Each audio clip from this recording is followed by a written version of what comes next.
Hello everyone, ഇന്ന് നമ്മൾ നോക്കാൻ പോകുന്നത് ഫൈലം പ്ലാറ്റി ഹെൽമിന്തസിനെ കുറിച്ചാണ് നോക്കാൻ പോകുന്നത്. പ്ലാറ്റി ഹെൽമിന്തസിന്റെ ജനറൽ ക്യാരക്ടറിസ്റ്റിക്സ് ആദ്യം നോക്കാം.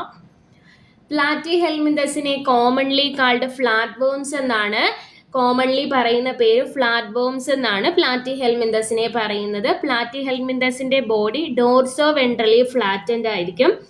അതായത് ഡോർസൽ സൈഡും വെൻട്രൽ സൈഡും എന്തായിരിക്കും? ഫ്ലാറ്റൻഡ് ആണ്. ദെൻ ഇവർ ബൈലാട്രൽ സിമട്രി ആണ്. ബൈലാട്രൽ സിമട്രി എന്ന് പറഞ്ഞാൽ ഒരു ഓർഗാനിസത്തിന്റെ ബോഡിയെ ഒരു പർട്ടിക്കുലർ പ്ലെയിൻ ഉപയോഗിച്ച് രണ്ട് ഈക്വൽ ഹാഫ്സ് ആയിട്ട് ഡിവൈഡ് ചെയ്യാൻ കഴിയുമെങ്കിൽ അതിനെ ബൈലാട്രൽ സിമട്രി എന്ന് പറയുന്നു. ഇവർ ട്രിപ്ലോബ്ലാസ്റ്റിക് ആനിമൽസ് ആണ്. അതായത് ഇവയുടെ എംബ്രിയോയിൽ 3 ജേം ലെയേഴ്സ് കാണപ്പെടുന്നു. ഓക്കെ, അതായത് എക്ടോഡാം, മീസോഡാം, എൻഡോഡാം എന്ന 3 ജേം ലെയേഴ്സ് കാണപ്പെടുന്നു. ഇവർ ഓർഗൻ ലെവൽ ഓഫ് ഓർഗനൈസേഷൻ ആണ് എക്സിബിറ്റ് ചെയ്യുന്നത്. ഇവർ അസീലോമേറ്റ് ആനിമൽസ് ആണ്. ഓക്കെ, അസീലോമേറ്റ് എന്ന് പറഞ്ഞാൽ ബോഡി ക്യാവിറ്റി അഥവാ സീലം ആബ്സെന്റ് ആണ്. അതുപോലെ തന്നെ പ്ലാറ്റി ഹെൽമിന്തസിലെ പല മെമ്പേഴ്സും പാരസൈറ്റിക് ആണ്. അതേസമയം ചില ഫോംസ് ഫ്രീ ലിവിങ് ആണ്. ഫ്രീ ലിവിങ്ങിന് example planaria free living flat വേമിന് എക്സാമ്പിൾ ആണ്. ഓക്കെ, ദെൻ ഇവർ ഹെർമാഫോഡേറ്റ് ആയിരിക്കും. ഹെർമാഫോഡേറ്റ് എന്ന് പറഞ്ഞാൽ male and female reproductive organ ഒരേ ഇൻഡിവിജ്വലിലാണ് കാണപ്പെടുന്നത്. ഓക്കെ, അപ്പം ജനറൽ ക്യാരക്ടറിസ്റ്റിക്സ് എന്തൊക്കെയാണ്? Commonly called flat worms, body dorso ventrally flattened, bilateral symmetry, triploblastic, acoelomate, many parasitic, some free living. Hermaphrodite in many forms. Hermaphrodite in many forms. Then body സ്ട്രക്ചറിലോട്ട് വരികയാണെന്നുണ്ടെങ്കിൽ പ്ലാറ്റി ഹെൽമിന്തസിന്റെ body generally soft and flat and elongated ആയിരിക്കും.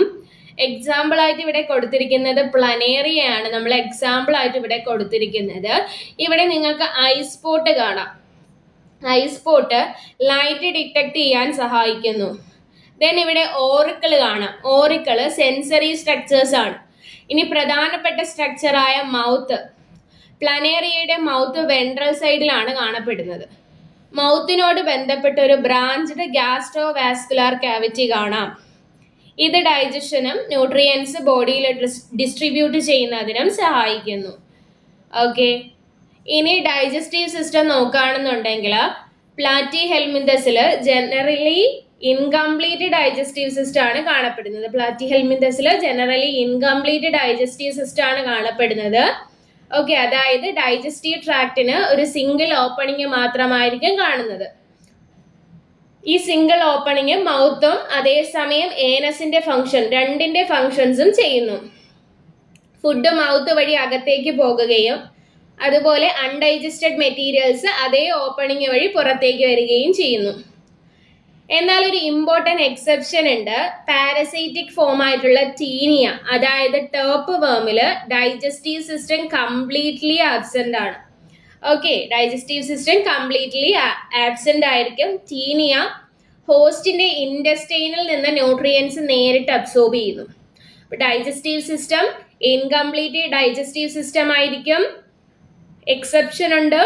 ടീനിയയ്ക്ക് എന്തായിരിക്കും? Completely absent ആയിരിക്കും. Single opening മാത്രമേ ഉള്ളൂ. ഈ സിംഗിൾ ഓപ്പണിംഗ് മൗത്ത് ആയിട്ടും ഏനസ് ആയിട്ടും രണ്ടിന്റെയും ഫങ്ഷൻസ് ചെയ്യുന്നു. ഇനി എക്സ്ക്രീറ്ററി സിസ്റ്റം നോക്കുകയാണെന്നുണ്ടെങ്കിൽ പ്ലാറ്റി ഹെൽമിന്തസിൽ എക്സ്ക്രീഷൻ നടക്കുന്നത് ഫ്ലെയിം സെൽസ് വഴിയാണ്. എക്സ്ക്രീഷൻ നടക്കുന്നത്. ഓക്കെ, ഫ്ലെയിം സെൽസ് പ്രോട്ടോനെഫ്രീഡിയ എന്ന എക്സ്ക്രീറ്ററി സ്ട്രക്ചേഴ്സിന്റെ ഭാഗമാണ്. ഇവ മെറ്റബോളിക് വേസ്റ്റ് റിമൂവ് ചെയ്യുന്നതിനോടൊപ്പം ഓസ്മോ റെഗുലേഷനും സഹായിക്കുന്നു. ഓസ്മോ റെഗുലേഷൻ എന്നത് ബോഡിയിലെ water and salt balance maintain ചെയ്യുന്നതാണ് ഓസ്മോ റെഗുലേഷൻ എന്ന് പറയുന്നത്. അപ്പൊ എക്സ്ക്രീഷൻ നടക്കുന്നത് ഫ്ലെയിം സെൽസ് ത്രൂ ആണ് പ്ലാറ്റി ഹെൽമിന്തസിൽ എക്സ്ക്രീഷൻ നടക്കുന്നത്. ഓക്കെ, ഇനി നമുക്ക് നെർവ് സിസ്റ്റത്തിലോട്ട് വരാം. പ്ലാറ്റി ഹെൽമിന്തസിൽ റിലേറ്റീവ്ലി സിമ്പിൾ നെർവ് സിസ്റ്റം ആണ് കാണപ്പെടുന്നത്. ഓക്കെ, ഹെഡ് റീജിയനിൽ സെറിബ്രൽ ഗാംഗ്ലിയോൺ കാണാം. ഇത് പ്രിമിറ്റീവ് ബ്രെയിൻ ലൈക്ക് സ്ട്രക്ചർ ആയിട്ട് പ്രവർത്തിക്കുന്നു. സെറിബ്രൽ ഗാംഗ്ലിയോണിൽ നിന്ന് ലോഞ്ചിറ്റ്യൂഡിനൽ നെർവ് കോഡ്സ് പിന്നിലേക്ക് നീളുന്നു. ഇവയെ തമ്മിൽ ബന്ധിപ്പിക്കുന്ന ട്രാൻസ്വേഴ്സ് നെർവ്സും ഇവിടെ കാണാം.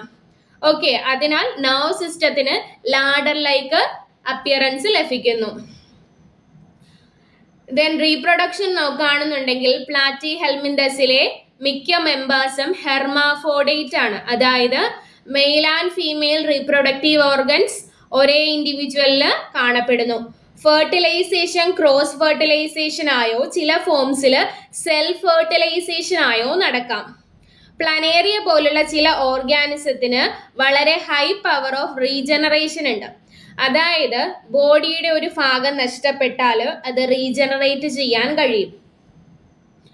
ഓക്കെ, അപ്പം റീപ്രൊഡക്ഷനിൽ എന്തൊക്കെയാണ്? പ്ലാറ്റിഹെൽമിന്തസിലെ പല മെമ്പേഴ്സും ഹെർമാഫോഡേറ്റ് ആണ്. Mail and female reproductive organs ഒരേ ഇൻഡിവിജ്വലിൽ കാണപ്പെടുന്നതിനെയാണ് ഹെർമാഫോഡേറ്റ് എന്ന് പറയുന്നത്. ഫെർട്ടിലൈസേഷൻ ക്രോസ് ഫെർട്ടിലൈസേഷൻ ആയോ സെൽഫ് ഫെർട്ടിലൈസേഷൻ ആയോ നടക്കാം. പ്ലാനേറിയ പോലുള്ള ചില ഓർഗാനിസത്തിന് വളരെ ഹൈ പവർ ഓഫ് റീജനറേഷൻ ഉണ്ട്. ഓക്കെ, ഇനി ഇമ്പോർട്ടൻറ്റ് എക്സാമ്പിൾസ് ഏതൊക്കെയാണ് പ്ലാറ്റിഹെൽമിന്തസിലെ? പ്ലാനേറിയ ആദ്യത്തെ എക്സാമ്പിൾ ആണ് പ്ലാനേറിയ എന്ന് പറയുന്നത്. ഇതൊരു ഫ്രീ ലീവിങ് ഫ്ലാറ്റ് വേം ആണ്. പ്ലാനേറിയയ്ക്ക് വളരെ ഹൈ റീജനറേറ്റീവ് പവർ ഉണ്ട്. ദെൻ ടീനിയ രണ്ടാമത്തെ എക്സാമ്പിൾ ആണ് ടീനിയ എന്ന് പറയുന്നത്. ഇത് കോമൺലി ടേപ്പ് വേം എന്നറിയപ്പെടുന്നു. ഓക്കെ, ഇത് പാരസൈറ്റിക് ഓർഗാനിസം ആണ്. ഹ്യൂമൻ ഇൻഡസ്റ്റൈനിൽ പാരസൈറ്റ് ആയിട്ട് ജീവിക്കുന്നു. ഇതിന് ഡൈജസ്റ്റീവ് സിസ്റ്റം ആബ്സെന്റ് ആണ്. ഹോസ്റ്റിൽ നിന്ന് ന്യൂട്രിയൻസ് നേരിട്ട് അബ്സോർബ് ചെയ്യുന്നു. ദെൻ ലാസ്റ്റ് എക്സാമ്പിൾ ഫാസിയോളയാണ്. ഫാസിയോളയെ കോമൺലി പറയുന്നത് ലിവർ ഫ്ലൂക്ക് എന്നാണ് ഫാസിയോള കോമൺലി പറയുന്നത്. ഇതും പാരസൈറ്റിക് ആണ്. ഹ്യൂമണിന്റെ ലിവറിൽ പാരസൈറ്റ് ആയിട്ട് ജീവിക്കാൻ കഴിയും. ഓക്കെ, ഇനി പ്ലാറ്റിഹെൽമിന്തസിന്റെ ഇതുവരെ പറഞ്ഞ എല്ലാം കൂടി ഒന്നും കൂടി ഒന്ന് റിവൈൻഡ് ചെയ്യാം. പ്ലാറ്റിഹെൽമിന്തസിനെ കോമൺലി പറയുന്ന പേരാണ് ഫ്ലാറ്റ് വേംസ് എന്ന് പറയുന്നത്. ഇവരുടെ ബോഡി ഡോർസോ വെൻട്രലി ഫ്ലാറ്റൻഡ് ആയിരിക്കും. ഇവർ ട്രിപ്ലോബ്ലാസ്റ്റിക് ആയിരിക്കും. അതുപോലെ ബൈലാട്രൽ സിമട്രി ആണ് ഇവർ എക്സിബിറ്റ് ചെയ്യുന്നത്. ഇവർ അസീലോമേറ്റ് അനിമൽസ് ആണ്. Many members are parasitic. Digestive system is generally incomplete ആണ്. ഇൻ ടീനിയയിൽ digestive system is absent. Excretion occurs through flame cells. Flame cells are the part of protonephridia. Many members are hermaphrodite. Important example planaria. Planaria ഒരു free living ആണ്. Taenia അഥവാ tape വേം എന്നറിയപ്പെടുന്നു. Last example ഫാസിയോളയെ പറയുന്നത് liver fluke എന്നാണ് പറയുന്നത്. Okay, thank you for watching.